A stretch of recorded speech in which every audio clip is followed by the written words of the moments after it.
কাল যখন প্যাকিং করছিলাম তখন ঘড়িতে বাজে ভোর 4:30 কি 5টা, আর মাত্র এই দুটো ব্যাগ প্যাক করার জন্য আমার গোটা রুমটার কি অবস্থা করেছিলাম দেখো। তারপর রেডি হয়েছিলাম, আর তারপর আগের দিনের একটু চিকেন আর ভাত ছিল সেটাই খেয়েছিলাম, কারণ খালি পেটে আমি জার্নি করতে পারি না, আমার ভীষণ কষ্ট হয়। তাই বলতে পারো একেবারে ব্রেকফাস্ট আর লাঞ্চ একসাথে করে বেরিয়েছিলাম, কারণ অনেকটা জার্নি করতে হবে আমায়। তারপর বাস স্ট্যান্ড অব্দি বাবাই ছেড়ে দিয়েছিল, আর ভোরবেলায় 5:30টার বাসটা আমি ধরেছিলাম।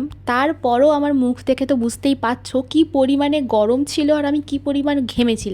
মে মাসের এরকম মানুষ মারা গরমে সেটাই স্বাভাবিক যে গরম হবে, ঘাম হবে, এটা নর্মাল ব্যাপার। কিন্তু কাল একেবারে না মেঘলা ছিল, আমি ভেবেছিলাম যে হয়তো বৃষ্টি হবে, অন্তত পক্ষে বৃষ্টি না হলেও একটু ঠান্ডা ওয়েদার হবে, কিন্তু সেরকম কিছুই হয়নি, ভীষণ গরম ছিল। তার কিছুক্ষণ পর তো রোদও বেরিয়ে গেছিলো। তারপর বাস থেকে নামলাম, বাস থেকে নামার পর আমি মেট্রো করলাম, মেট্রো করার পর র্যাপিডো করে যখন রুমের মধ্যে এলাম তখন প্রায় বলতে পারো ওই ঘড়িতে 9টা 9:30 মতো বাজে। আর রুমে ঢোকার পর আমি পুরোপুরি এক্সস্টেড হয়ে গেছিলাম, যা তা অবস্থা হয়ে গেছিলো আমার। এরপর স্নান টান সেরে ফ্রেশ হয়ে যখন আমি শুতে গেলাম তখন আমি নোটিস করলাম যে আমার বালিশের পাশের এই পান্ডাটার সাথে আমার কোনো অমিল নেই।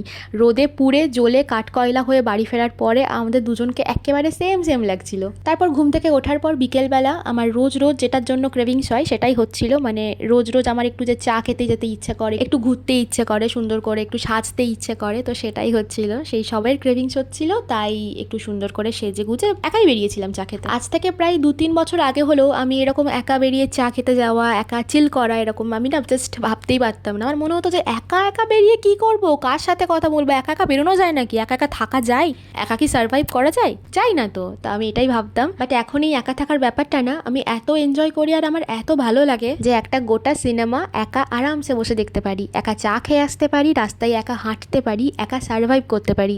একা থাকাটা আমার একটা টাইমে বাধ্যতা ছিল, আমি বাধ্য হয়েছিলাম একা থাকতে, বাট এখন এটা ভালো লাগা হয়ে গেছে, ভালোবাসা হয়ে গেছে। আমার একা থাকতে ভালো লাগে, এখন আমি একাই সার্ভাইভ করতে শিখে গেছি। তারপর বাড়ি ফেরার পর নিচে কুটুসকে একটু চটকালাম, অনেক দিন প্রায় 7 দিন আমি ওকে দেখিনি, খুব মিস করছিলাম এই কদিন ওকে।